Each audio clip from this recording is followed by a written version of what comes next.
I'm going to put that on the floor. Good afternoon, ladies and gentlemen. Can you hear me? Can you hear me at the back? No?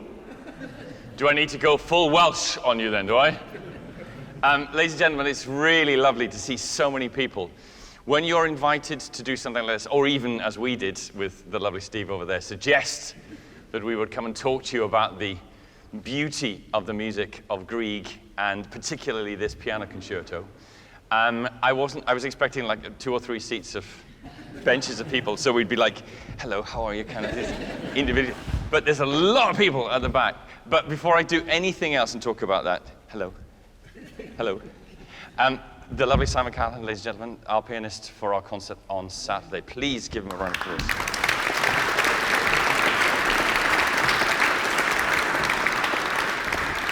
It's always good to start with a round of applause, I think. It's the fuel that keeps musicians going, that makes us, keeps us alive, and means that we have an instant connection with you as people. So now you're all of our friends, you're our mates now, so it's all good. Simon's going to lead you through a kind of demonstration of some of the salient parts of this wonderful score. I've brought my score and my batons because we're going to have a bit of audience participation on this later on. We're going to have a little look at maybe conducting things and how we go, because it can be seen as a dark art. Isn't that right, Mr. P? It can be seen as a dark art. I know nothing. I know nothing. It can be seen as a dark art. But anyway, I'm going to hand over to Simon, and I'm now going to be quiet. Thank you very much. So yeah, I'm so grateful also to be here. It's quite a rarity, actually, to be able to talk about a piece like this. Partly, I think, because everyone kind of says, oh yeah, I know the Grieg concerto, it's great. And it's sometimes, I think, because it's such a famous piece, it's along with lots of other similarly famous pieces like Beethoven's 𝐕𝐴𝐸 or the Moonlight Sonata or even the �tschaikowsky concerto. They're so present in all of our lives when we are in the world of classical music that I feel a little bit sad that they get slightly dismissed, as wonderful as they are. So it's such a pleasure to have this hour to be able to focus on this wonderful piece. So Grieg's concerto is his only concerto. And for those of you who don't know, I think it might say this in your program actually, he wrote it when he was just 25 years old, and he was holidaying in Denmark, trying to escape the weather of Norway. And he had been married for a year to his lovely wife Nina, and they'd had a new baby, so his life was extremely happy. And this was around 10 years after he had heard Clara Schumann play Robert Schumann's Piano Concerto, and this obviously left a huge impact on him. And I'll show you actually when I go through the piece in a moment, there are a few quite striking similarities between the Schumann and the Grieg concerto, which I think are really, really fascinating.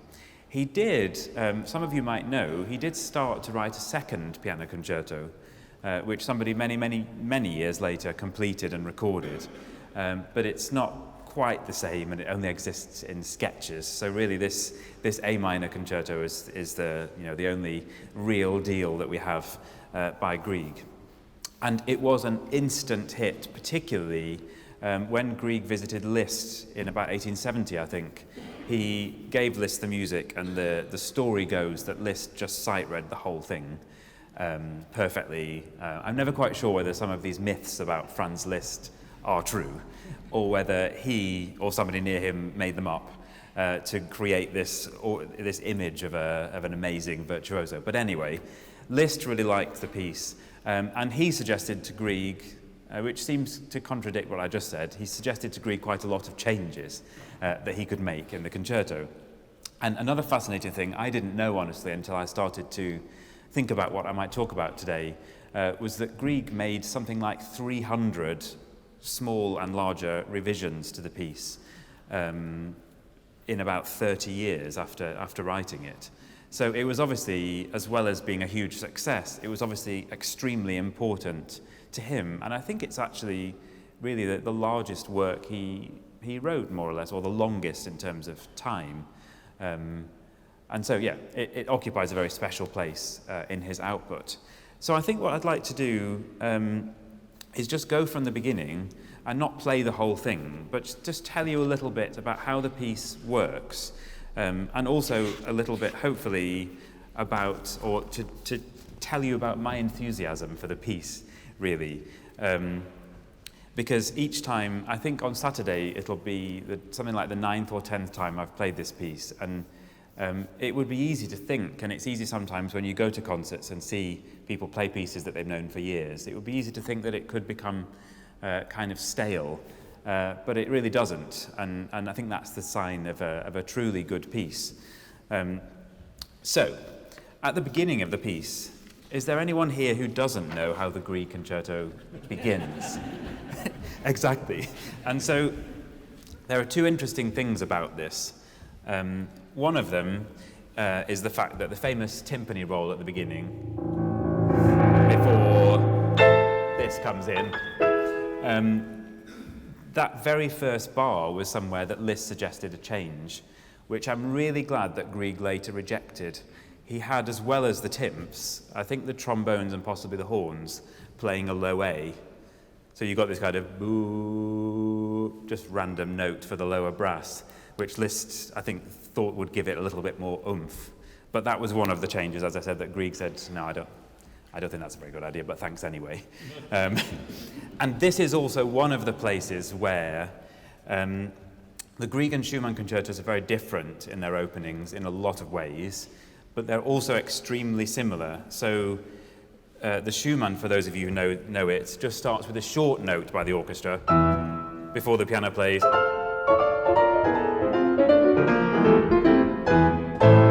And so on. So there's a similar to the Grieg, where we get the slightly longer note from the orchestra, followed by a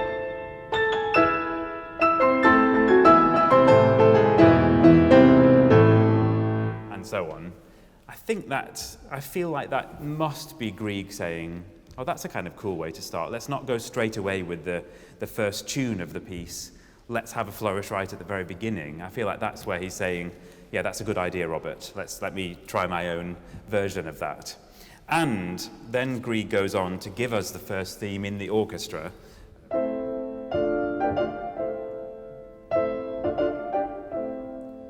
Exactly in the same way that Schumann gives us. And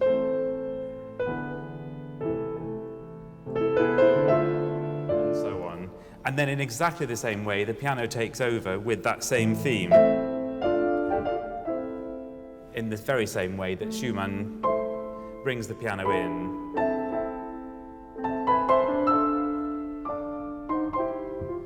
So they're not thematically the same in any way, but it's a slightly unusual way to start a concerto, actually. So I think that they must be connected, particularly because other earlier composers, like Chopin, for example, both of his concertos start with a 4-minute orchestral exposition where the pianist gets extremely nervous and sits there getting colder and colder and colder until then having to play some quite difficult piano music.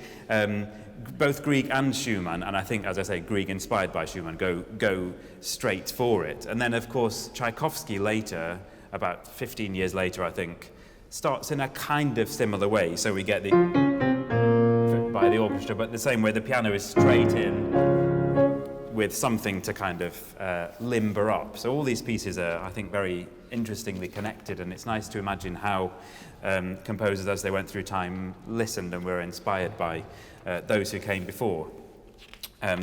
So anyway, as I said, I'm not going to play the whole thing, but I think one next part of the first movement that I'd love to share with you is the second subject. I'm always conscious of using terms like this, but I'm also conscious, I'm sure Simon agrees, about patronizing people. I had a very interesting debate, sorry, this is a slight digression to say the least, but talking about sonata form. And somebody said to me, oh gosh, you can't use words like sonata form because there's no way people will understand. But if you watch a tennis match, which I understand nothing about, or watch the cricket, they use all of these words which I have no idea about. So I'm going to use the proper words, and please, when you ask questions, please ask if you'd like us to explain anything. Simon, yeah. What's sonata form? That's fine. So, as it relates to the Grieg concerto, which is how I'd like to kind of swiftly go through this first movement, Grieg slightly stretches sonata form. So in this context, we have an introduction, that short flourish by the piano, which has come out of this timpani roll. We then have the first subject, which is this one, and so on. And we have the most beautiful second subject.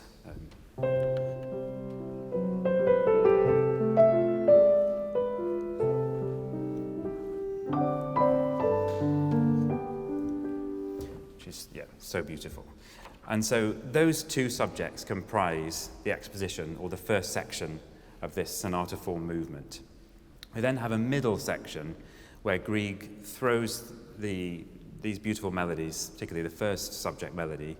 I think we have the flute solo and a few other things passing around the orchestra with piano accompaniment. So he kind of has this development section which is playing with all the themes that he's introduced in a very beautiful way. For both the orchestra and the piano, it becomes quite a kind of, I think, like a kind of symphonic thing rather than just a piano virtuoso focused thing. And then in the recapitulation, the third part of the sonata form, we get these two themes once more, and that's essentially what sonata form is. It's an A-B-A form. And then what sometimes happens in sonata form is that we have a cadenza.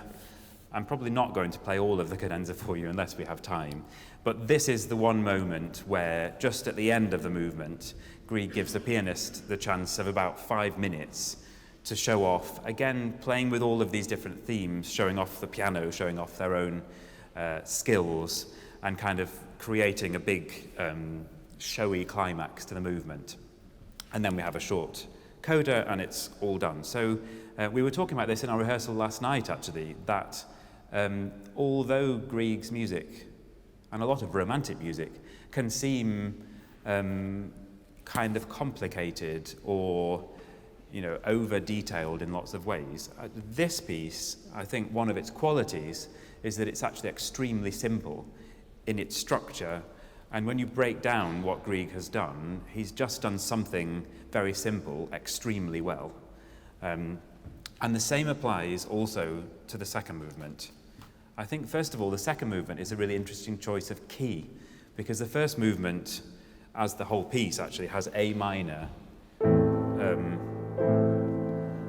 I don't know how you all feel about keys, or whether you've ever thought about this, but certainly composers, and I know a lot of musicians, have immediate associations or immediate feelings when they hear certain keys. So A minor, I don't want to even give you a word, but that's A minor, which has its own character immediately. And the second movement is in D flat major. If you compare this sound to,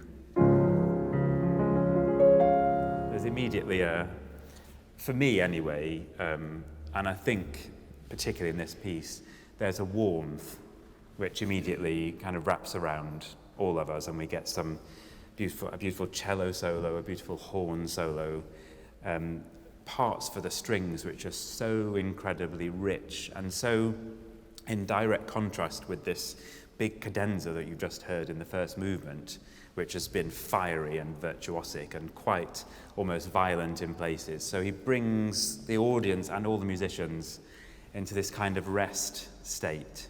And he also does this with the first time the piano plays. This is actually the biggest rest that the pianist gets in the movement. I don't know, it must be about 2 minutes, I think, at the beginning of the second movement, before the piano comes in with this amazing kind of free solo.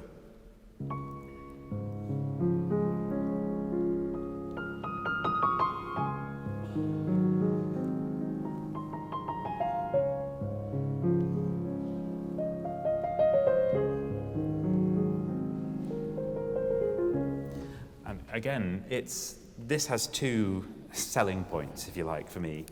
One of them is that although it's in a time signature, it has 3 beats in a bar, the rhythms that he writes in the piano part are intentionally kind of slightly vague. So he doesn't want anybody to be going 1, 2, 3, 1, 2, 3, and feeling a kind of rhythmic drive, but it's just completely, it's completely free. And again, it's so simple. So I told you it's in D flat major. So the first bar of the piano is just a D flat major, arpeggio in my left hand, little flourish, and then an A flat 7th chord. So for those of you who know, we have a tonic chord and a dominant chord, which are the simplest building blocks of music that you can possibly imagine. And yet when we hear this opening, we just think, oh, wow, it's so beautiful, it's amazing what you... But again, it's super, super simple. He then brings this back in, well, when I'm playing it, I'm thinking E major, but weirdly it's in F flat major, which doesn't deserve any explanation. But compared to this, we then have this colour.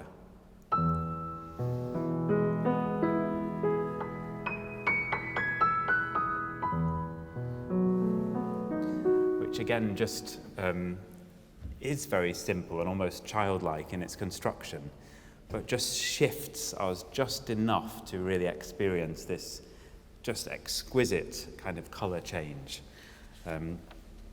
And Simon, there are two things for me that come to mind there. I'll stand up and say, the first one is finding a wife, finding the love of his life. yeah, oh, absolutely. And the second one is the child, possibly. Yeah.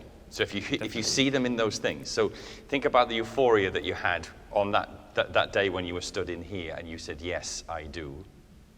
That's key number one.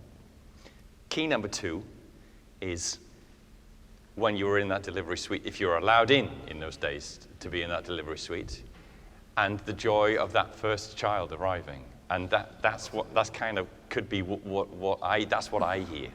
When you, just literally as you did it then, that's the picture I have. I think, yeah. So that's There's such a debate to be had, I think, in music in general about do we need to know what the composer was actually experiencing, and does it help the way that we interpret? And I think everyone has their own take on that, and it doesn't really matter what your conclusions are. But certainly for me, it really it helps me to latch on to something like that, as well as those colour changes, which I feel in a lot of music anyway, to be able to imagine, even if the story is completely fictitious, which in this case it isn't, but it makes such a difference. I forgot one thing in the first movement, actually, which was probably the most hilarious and important thing I wanted to share with you. So let me just skip back quickly. This amazing second subject, or the second theme,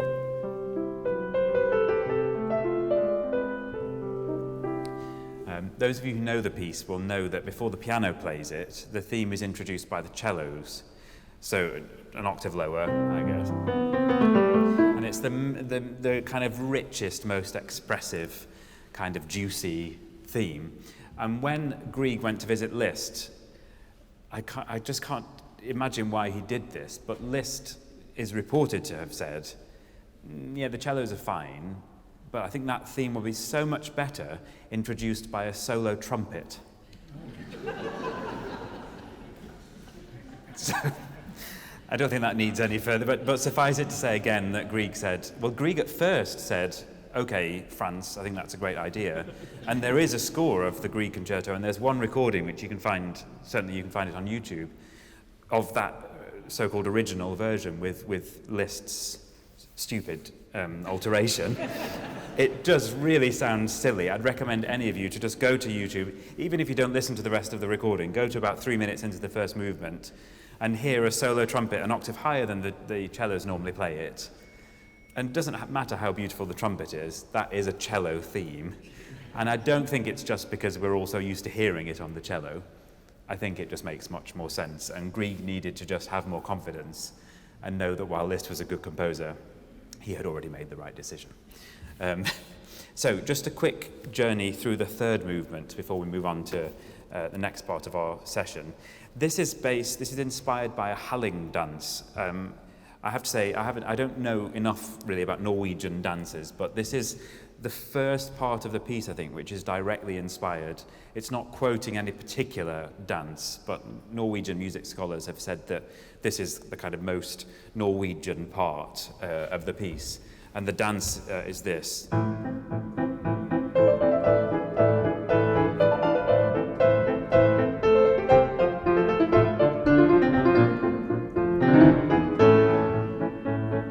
And so on. So just a lot of fun, really. And this is the movement where I think Grieg really takes everyone to their limits, actually. It has the most drama, the most fun.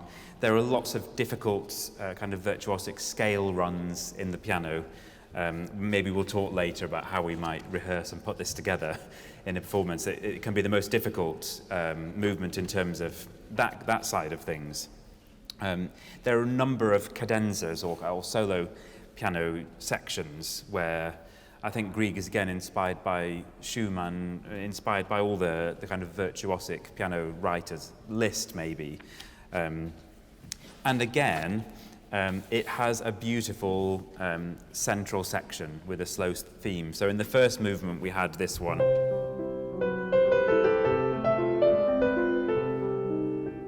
Extremely beautiful. And in the third movement we have this one in the middle of the movement.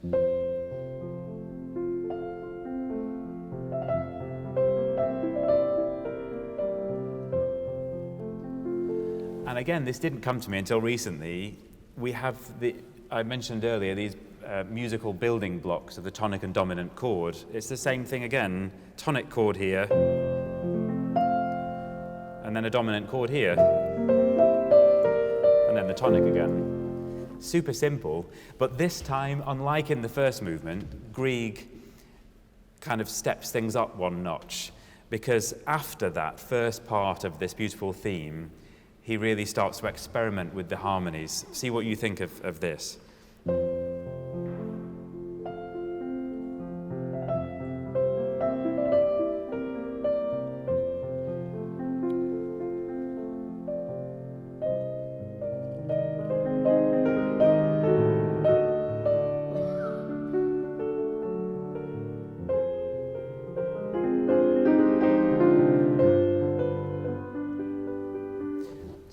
Just so incredibly beautiful. So he gives us this bed of kind of simplicity, and from there introduces these so special chords that again should send shivers down anyone's spine, whether you can hear what key it's in or whether you know anything about music. Like Simon said at the beginning, I really don't think it matters at all.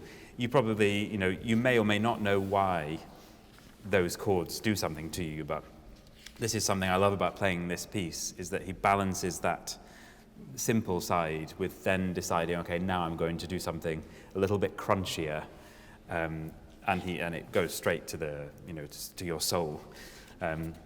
We then get the howling dance theme comes back, another piano cadenza, and then we finish, which again comes back to this idea of it being a simple piece in its structure.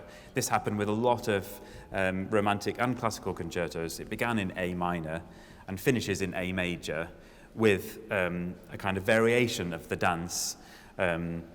Extremely happy, lots of rhythmic games, and lots, as we found out last night, lots of fun for the orchestra, especially the brass section. It becomes absolutely epic. And there are a few bars, actually, towards the end of this piece where I don't think it's important to hear the piano. And that's actually the fun, I think, with this piece to conclude, actually, this journey through the piece.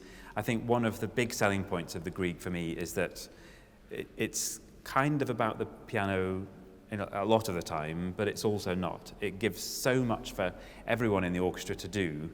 And as such, I think it's deserving of its place as one of the most loved piano concertos.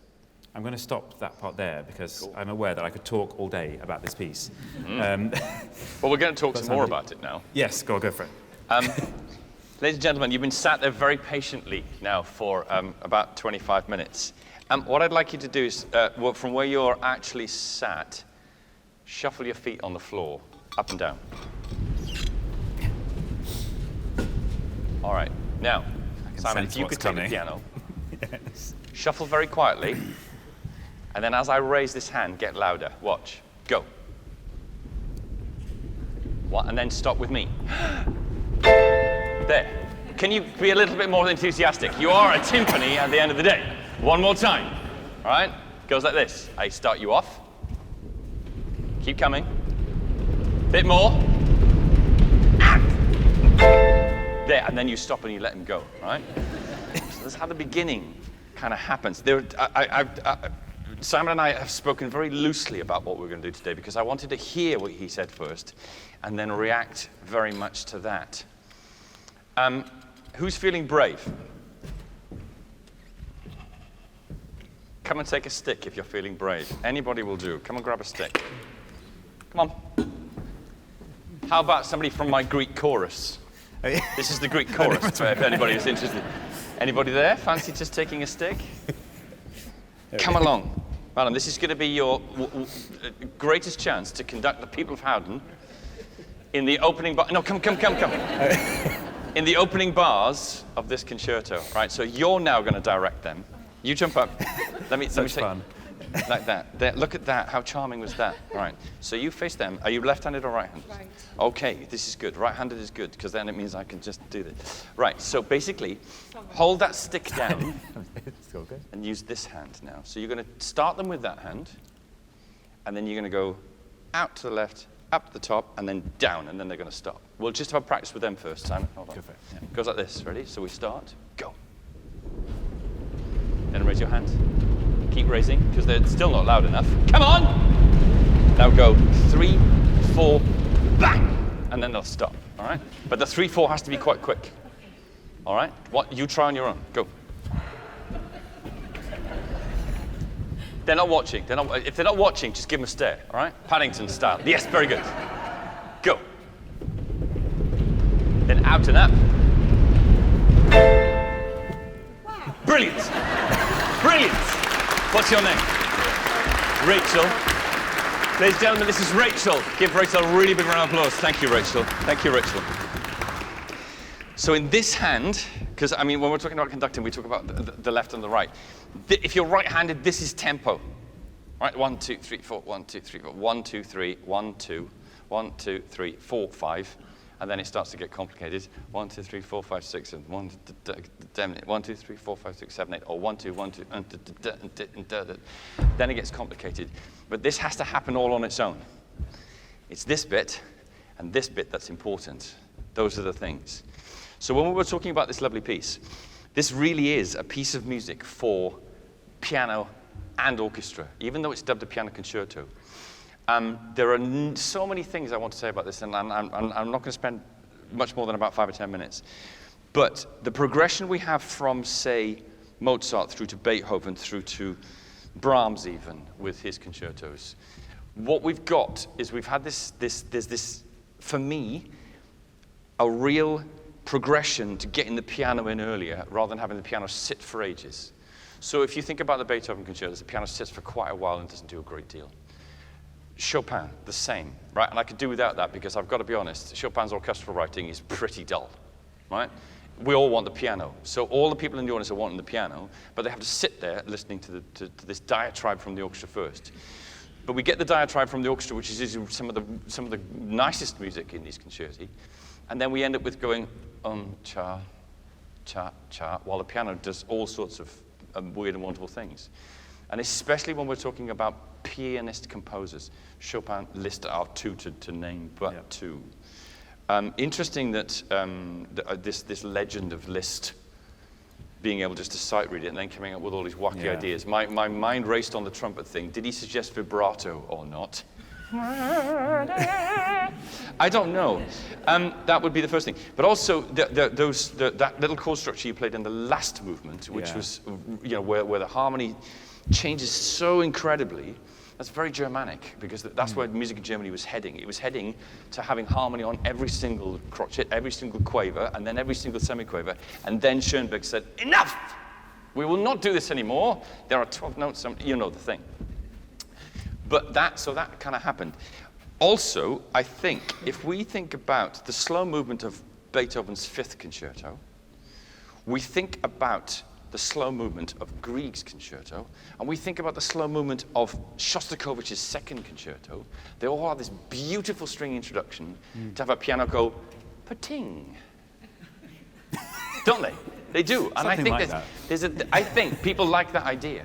Yeah. And I think Grieg, maybe, this is from my thinking, that's probably where that came from. And Shostakovich certainly, you know, having that beautiful string thing. Because the first 4 bars of the slow movement, I always go around in a big circle. I'll come back eventually.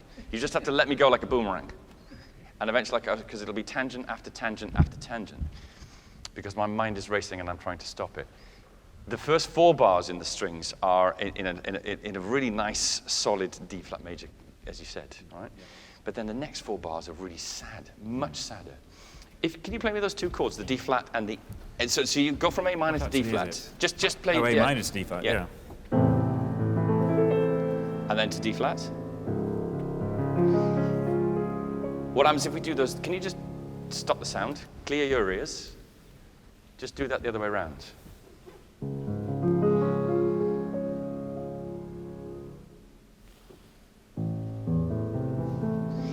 Now it sounds like the 2 chords at the opening of the James Bond theme. Because that major minor thing is something that's come right down throughout, or gone right up through music. And that's a calling card for John Barry, that thing, because he does, I just jump out the way. Because he does. It is. Those are the Barry chord. But that's 2 majors, has to be said. Those are the 2 major ones. But I hear this in lots of music. So I like to make a correlation quite often between pieces that I know from here, then go there, and then go there, and then go there. This dance in the last movement, I think it's what you do in the right hand. It's that people dance around to. Yeah. There's a dance in Sweden, which is only like 1 country removed, still Scandinavian, that they do for midsummer, where they put like green, almost like a Caesar-style green ring of green things, and then they just dance around in a circle. So I think that might be a similar thing. Yeah. Now, in terms of the orchestra, you're absolutely right, I think, and especially at the end. Yeah. I've got the French horn. Who's coming to the concert on Saturday night, by the way? Right? There should be a mass of hands going up now. It's you, sir. I can shake hands with you because you're coming. Thank you very much. Thank you for coming. The rest of you, get it. Right? You've still got time to buy a ticket. All right? Because there are still a couple of seats left. All right? If you come, at this point in the proceedings, when we get to the end, I have asked the French horns to be like a weapon of mass destruction. I've given them carte blanche to take everybody out. And when we get to that point, I can guarantee that if you're in that concert, your hairs will stand on end. All right? And it doesn't stop there, because we've got 𝐍𝐵𝐈𝐿Ius in the second half, and it just keeps coming. But this moment where the piano gets literally swamped by the orchestra and wafted up into something quite incredible. For me, the Grieg Piano Concerto, I'm going to stick my neck out here and say, I think it's possibly the greatest piano concerto ever written. And there's a lot of them out there. But Grieg gets it so right, so often. And the simplicity in it is its complexity, if you like. The fact that it is so straightforward. You go out of the theater, you go out of the concert hall, whistling a tune. And it's there for days afterwards. I first heard this concerto. This is one of the first concerts I ever went to. I would have been a teenager. Bryden Thompson was conducting the BBC Now, as it was called then. It's called BBC Now. It was called the BBC Welsh then. I can't remember anything else about the program. Can't even remember who the pianist was. It was Martin somebody or other, so I've been told. No idea. But this piece, this piano concerto was it. And that literally changed my life. Because I went home and I bought a record. Well, it was coming up to Christmas. We went in something like November. So I bought my parents a recording of the Grieg and the Schumann, knowing full well they were never going to listen to it, because classical music wasn't a thing for them. So I knew that they'd go, oh, that's nice. Thank you, son. And then I knew they'd just put it to the side, and then eventually I could just nick it and I could put it into my collection, which I did. Very sneaky. But there we are.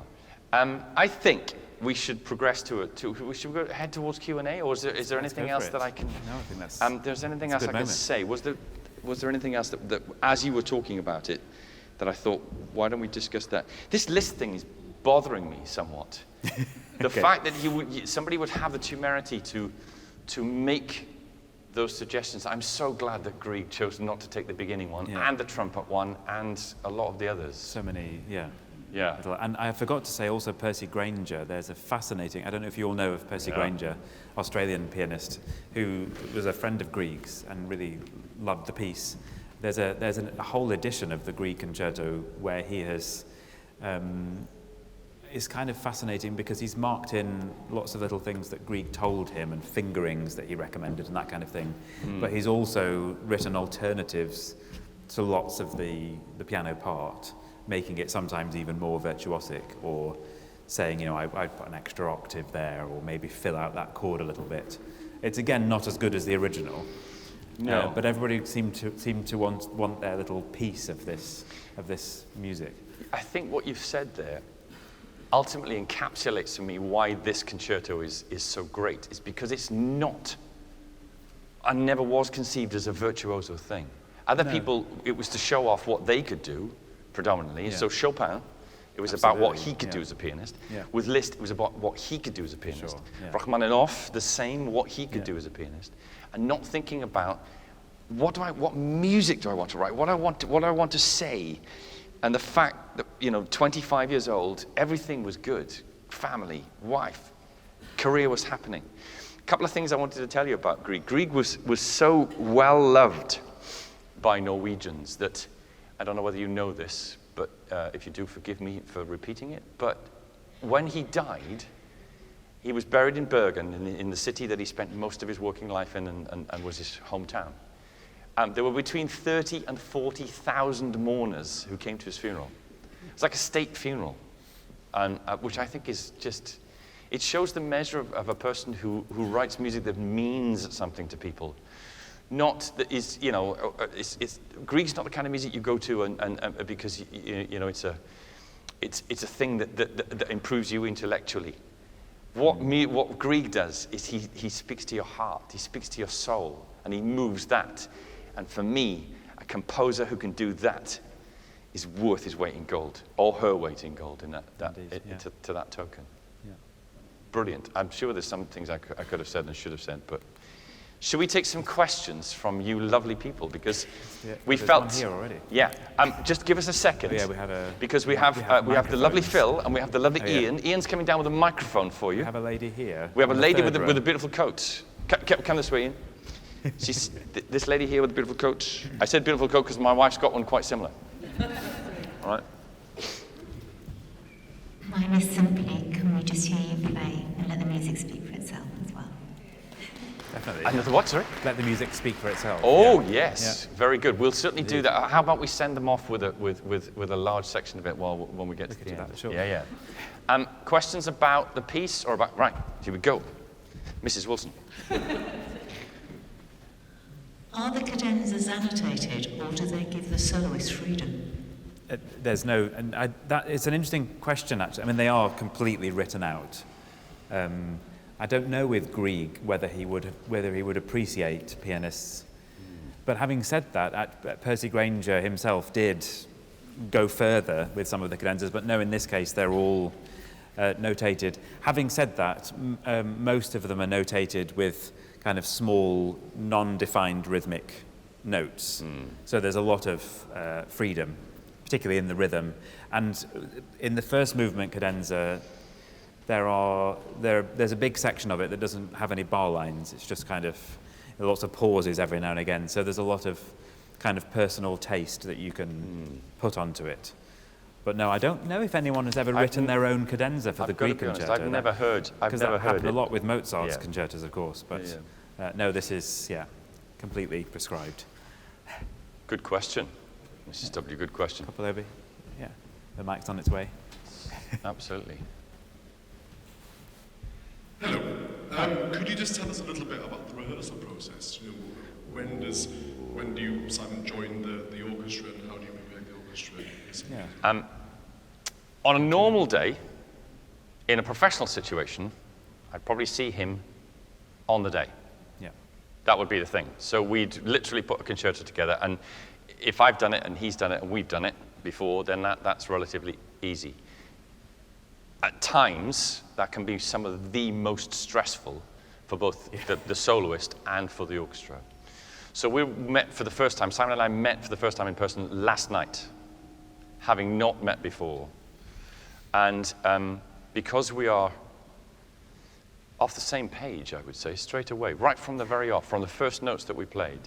And you know that straight away. I think that's something that you can feel as a musician. You feel comfortable, you feel confident, you feel happy. And that goes across the board for all the musicians that are in front of you if you're a conductor, and also as a soloist. Because players are expecting something wonderful, and if we don't deliver that, then that becomes tricky. So the rehearsal process can be longer.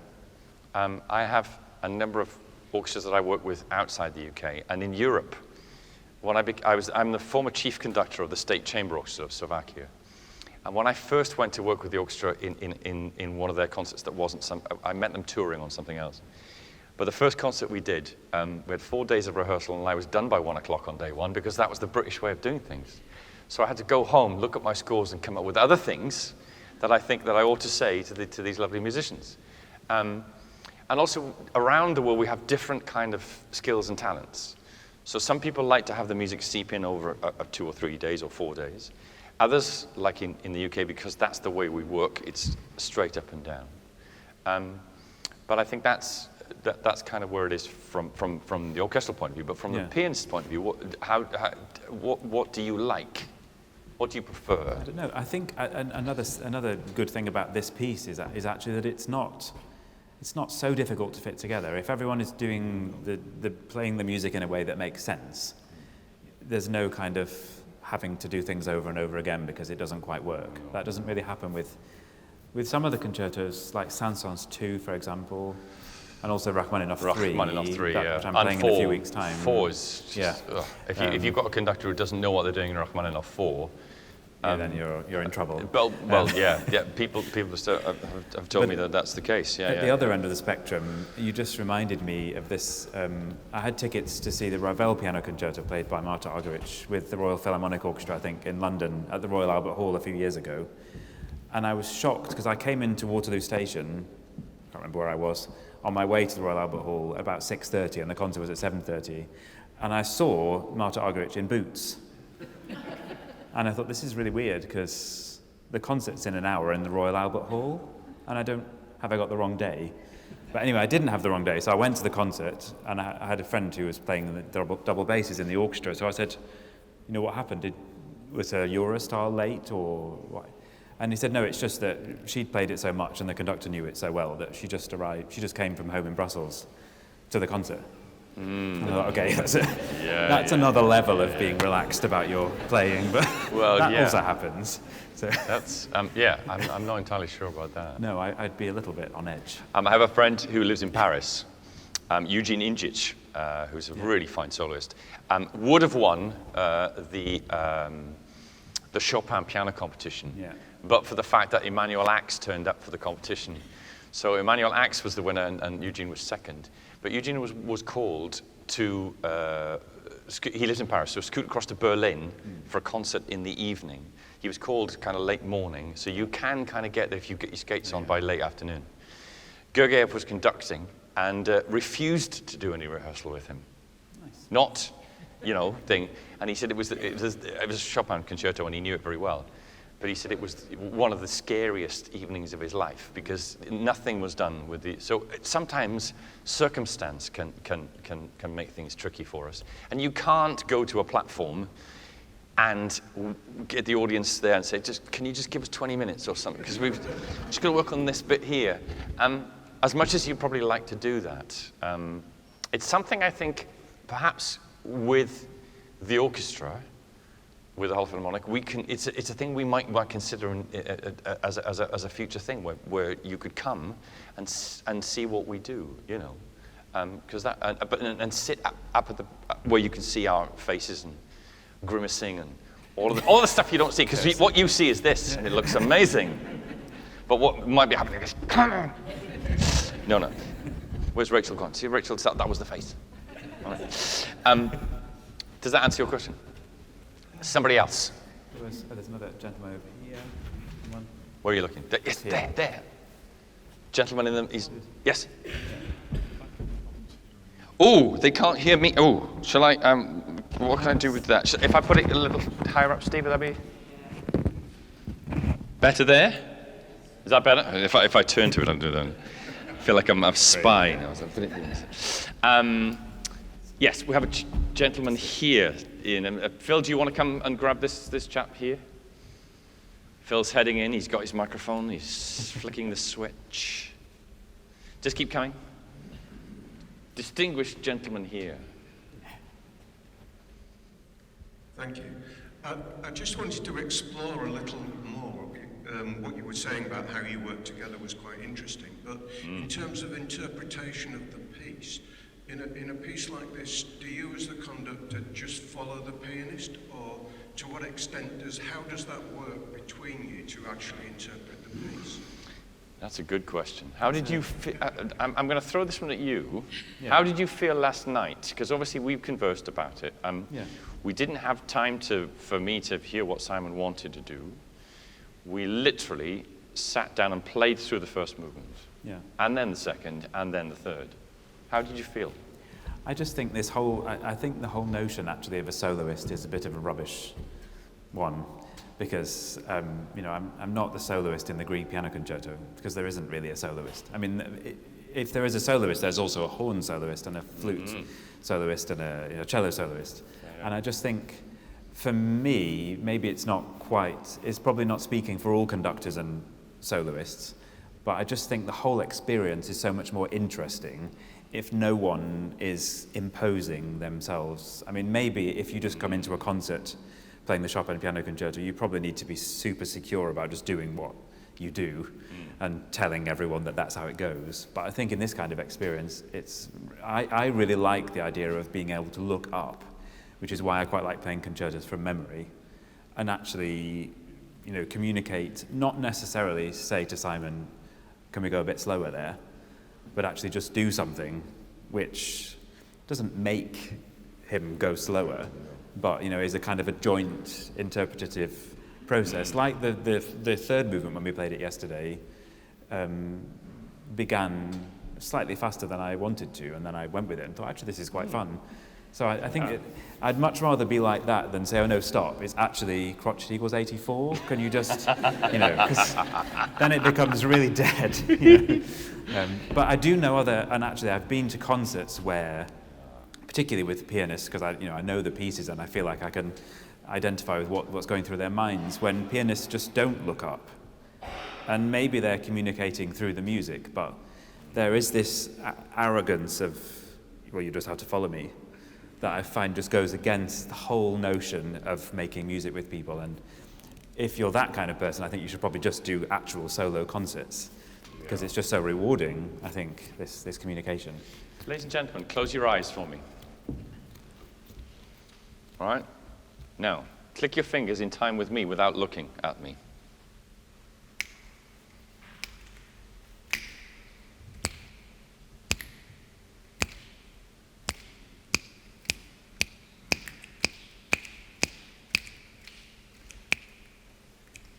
Not so easy. All right? Now look at me. Ready? Go.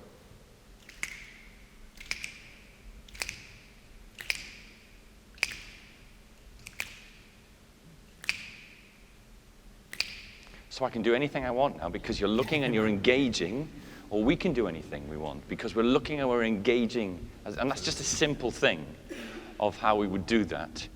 But what I think, because of our experiences as musicians, mine as a chamber musician first, I'm a violinist by trade, and I played for 12 years in a string quartet. There is no conductor, and yet there's 4 of you. You have to make certain decisions without actually ever really any one person taking that. You're a quarter each of a whole, and you have to give up yourself in order for the whole to give you that back. So consequently, when I'm working with soloists, my overriding thought is that I'm technically another piano, or I've got another piano at my disposal, which is the orchestra. And then there are times when I have to accompany the pianist, the soloist, the violinist, the cellist, the trumpet player, or whoever it is. And there are other times when I get to do my bit, or we get to do our bit. And one of the things that I can add into the mix here, interestingly, 𝐿𝐫𝐤𝐿𝐴 used to write in his scores crotchet equals or whatever it was. Right. And then would ask in recordings afterwards, did he make it to that number? Because he really wanted to be absolutely on the number. Yeah. That was his thing. And another thing that 𝐂𝐢𝐞𝐬 said about conducting's not complicated. He said, it's just moving air. So you just move air from one place to another. And that's really true as well, because you're trying to get 70 players, as we have in the Philharmonic for this concert, more than 70 players, in fact, to all think the same thing at the same time with you, with a thought that you can't tell them about, you can only show them, and then hope that they've got the same thought and we all have it at the same time. So when you think about that, you think, well, how do we do that? Well, what we do is we rely on the innate sensibility and the musicality of those players too, because they have it, they all have it. They've done things in this last 6 months that they didn't really know that they could do. And they're doing it. And they're doing it now just naturally, just by the dint of opening a little door and saying, right, ladies and gentlemen, run through that door. Just run, literally through the door. And they're doing it. And I think there's a surprise, isn't it? And you said this yourself. I could tell from actually the first 2 lines of music, Simon's playing away and he's going, it's all right, this.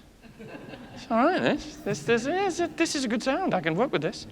And then we start to do that as we are looking at each other now and communicating, but there's no verbal.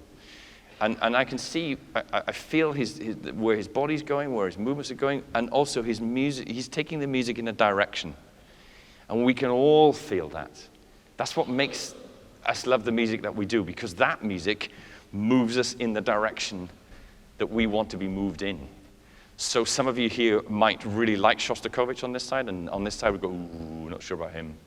On this side they go, Bartók, yes please. You go, oh, Bartók, no. And if you dare put 𝐄𝐱𝐩𝐿 on a poster, all right, that's it, that's the end. And yet there are some gorgeous, gorgeous pieces by 𝐄𝐱𝐩𝐿 before he decided that, music needed to go in a different direction. But if he hadn't taken music in that different direction, where would we be now? We need that thing. Does that answer your question? Yeah? How are we doing for time? We're doing all right. I reckon we could probably get 2 more little questions in. Right. Yeah. Oh, lady here. I'd like to know how long it takes you to learn from memory. Yeah. Did everyone hear that question? How long does it take to learn a piano concerto from memory? Or how long does it take Simon? I had this conversation with a few people, and I think it would, well, it's a long time. It would be really interesting to have actually made a note of how long I'd practiced on one piece, but we always forget to do that. I don't know if there are any other musicians who do that, but maybe the next time I learn a piece, I should really do that, because if you compare, not just with the whole Philharmonic, but with anybody, the fee a musician gets for one piece, if you compare it to the number of hours of work, you might as well go and work in McDonald's, basically. Get more money for working. Because yeah. And there are people, of course, as I'm sure there are in all fields, people who have photographic memories or that kind of, super high functioning minds. I'm not one of those people, and I'm now 40, so certainly when I learned this piece maybe 15 years ago, it probably didn't take me that long. Maybe I worked on it for a couple of months or something. But already now I'm so incredibly old. Things take a bit longer. And I think there are 2 sides to that. One of them is the kind of thing about being young and feeling ambitious and feeling like, I really like this, I can do it, I'm amazing or something. And then as you get older and older, you know, I've learned more about the music, so I'm kind of asking myself more questions about it. And also my mind's got older, and also I've done more concerts, so some things have gone well, some things have not gone as well as I'd wanted them to, so there's a little bit more insecurity that creeps in, so the memory needs to be even more secure to balance out me me feeling slightly insecure about the whole process. And also, the more things I think you memorize, the more you realize different ways that you could memorize to make it even more secure. And so then you're asking more questions. And so I find, maybe it's a slightly negative response to your question, but I think memorizing things gets easier, but also gets more and more difficult.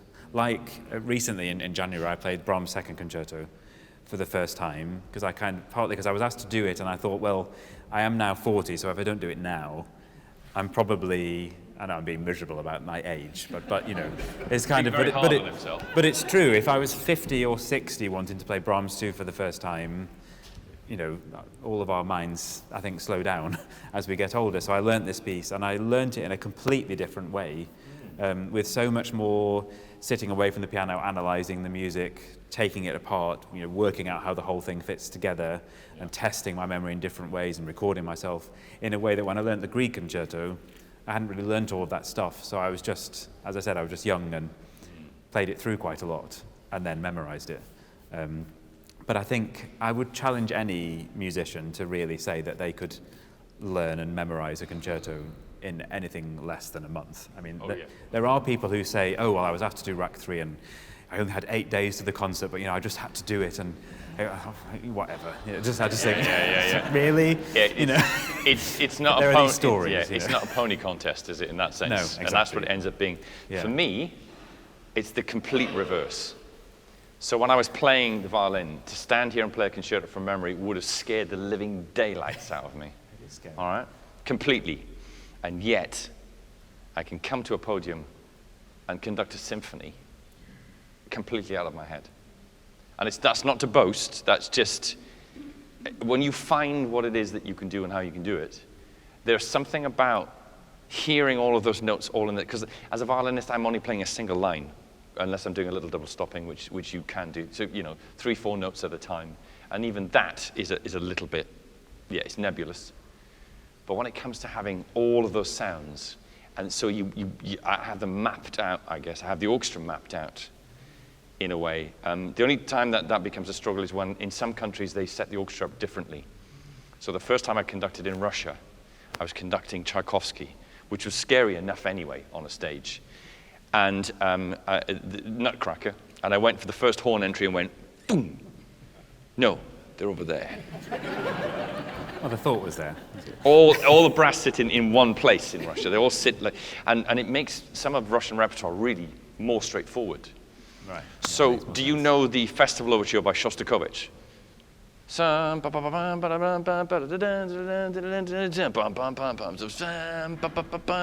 The horns and the trumpets play the same thing at the beginning. And it's the devil's own job to get them to play together.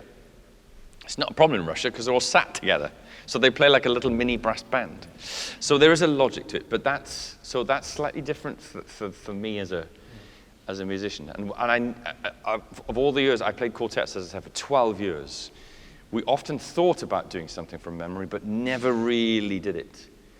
So, interesting. And I'm sure you're all aware of the Aurora Orchestra, who do their concerts from memory. When they did Symphonie Fantastique from memory, I was away and I watched it, and I was absolutely gobsmacked. Because it's all very well playing the tune, if you're playing first violin, or the bass line if you're a cello or bass. But if you're the second violin or viola or second clarinet, remembering that must be a huge, huge challenge. Not fun. This is not for the faint-hearted, I've got to say. Not for the faint-hearted. Now, how about we... Do we have one more question? I think there was... The last... Ian's got one. Ian's got a question. Can I ask, while we're bringing that up, can I ask you one question? Yeah. Because this is something that I've wanted to know from pianists. Now, last night we had our rehearsal. Then we've got this piano. So the Bluthner that Yeah. you played last night, Yeah. that lovely old darling That's fine. who needs retiring. Then you've got this beautiful piano here, and then you'll have another piano tomorrow night and Yeah. on Saturday. How do you square that away as a musician? Because as a violinist, if you'd said to me, right, there's a violin for the Bach, and then 3 days later, here's a different violin for the Beethoven, and Yeah. how does that work? I think it's, I have thought about this, and I think it almost has to become irrelevant, otherwise I'd be so tied up with it the whole time that it would make everything miserable, and then I'd be constantly nervous about what the piano was going to be like. And certainly I have to say, although last night, everyone was saying about last night's Bluthner in our rehearsal that, gosh, it's had a beating tonight that it has the like of which it hasn't had for quite some time, and oh gosh, I hope it's going to recover. But actually, I feel like we pianists just adjust so quickly, and we have to, and I think it's all to do with balance, the way that you balance things differently to bring out what sounds good on a piano, and maybe not bring out what doesn't sound so good. And I'd love to actually, maybe an extension of this question is to challenge a string quartet to come in and just put the instruments in a box in the back of the church where they'll get really cold and out of tune for a couple of months and not be tuned. Yeah. And then say, welcome, now you can play Death and the Maiden. The concert's in 10 minutes. Here you go. That could be quite a fun experiment. I think we should, should try that. Don't buy a ticket for that evening. Yeah. I wouldn't do that. All right. So this lady's got a question. Hello. Hi. Please, can you tell us one thing you have done to distinguish yourself and get to this height? Because some of us came from the university and we have a hope to see how the performance go. Thank you. Did I hear correctly? So in terms of starting a career, you mean? Yeah. Yeah. Well, certainly I don't know if I did it intentionally, and I don't know even now. We've had a bit of a conversation about careers. I don't know when you feel like your career is a success or not, but I'm not quite sure what that means in a sense. But what I've kind of fallen into, but then decided to do more of, is a whole area of lesser known music, and particularly British music, which I've recorded a lot. And the advantage of that has been that people get to know me for playing that repertoire, and then it kind of has opened doors for me to then play better known music, and to kind of set myself aside from the 3,000 other pianists who can play the Grieg concerto. And also that has had the advantage that because I've done so much research into other composers, it's given me a broader knowledge of music in general, which when I come back to the Grieg concerto has really helped. And I think it's kind of a cliche, but I think finding something that only you can do is a really good thing to do, especially with an instrument like the piano. So if somebody wants a pianist to play the first Cyril Scott sonata, I know 2 or 3 other people who've recorded it, and I've recorded it, and that's all. And I played that piece at the Wigmore Hall a few weeks ago, and that was the first time that piece had been played since 1909. So it was it's a really good piece, by the way, but because I was the person who could play that, I got that concert. So I think finding something, whether it's an instrument that other people don't play, or a composer, or some element of just to make your identity different, because there are just so many musicians. I suppose that could be applied to conductors as well. Very much so. For me, it's the complete reverse. I flat refuse to be pigeonholed in any way. So if you bring me a score, and I have a stick, I'm going to conduct the score. It doesn't matter what it is. It could be Sibelius or Mahler or Bruckner or the Beatles. It doesn't matter. My job is to conduct players. It could be a brass band, it could be a wind band, it could be singers, it could be an orchestra, or it could just be 3 or 4 small group of musicians. So that's what I would say first. Number 2, portfolio is important. You have to have a portfolio of things that you do so that you become something akin to what you were saying, an individual in that respect. You can be over here and you can do this, and then you can be in the middle and you can do this, and I can be over here and I can do that. So the portfolio of things you get involved in. What do you play? I'm a singer. We're a singer. Perfect. So singing across the board. Yes, you're you're probably, if you're a university student, you may be singing opera, maybe MT, whatever it is. But you've then got to say, well, I can play this part, and I can do this thing, and I can sing like this, and I can sing just flat, square. Just be creative. And the other thing that I'm going to pick up on what Simon said, you need to stay curious. Please stay curious about music. Always looking for a different angle, a different thought. What did somebody else say? Who did this guy write? Who the hell was Cyril Scott? It would be my thing. That's what you need to do first. Go get his recording and listen to that, and then find out, did he write any songs? He did. Well, Really good songs. If you wrote songs, then see? That's what you've got to do. You've got to stay right in the moment of where you're at now. And the other thing to remember is that you have a long life ahead of you. Right? You don't have to have the conversation all in one go. Doesn't have to be had in one go. And with that, I'm going to close, because we've had our conversation. Our hour is up. Simon, do you want to play us something glorious? I can do. Yes. Well, I mean, it doesn't have to be Grieg. You could play, what are you going to do as an encore tomorrow? You've got something up your sleeve you want to try. well, how long do we, is it? Well, because people will just start to noodle away, gently and quietly. Shh. All right? Or you can stay and you can listen. Think. Just, yeah. Well, 5 minutes then. 5 minutes. You may know this piece.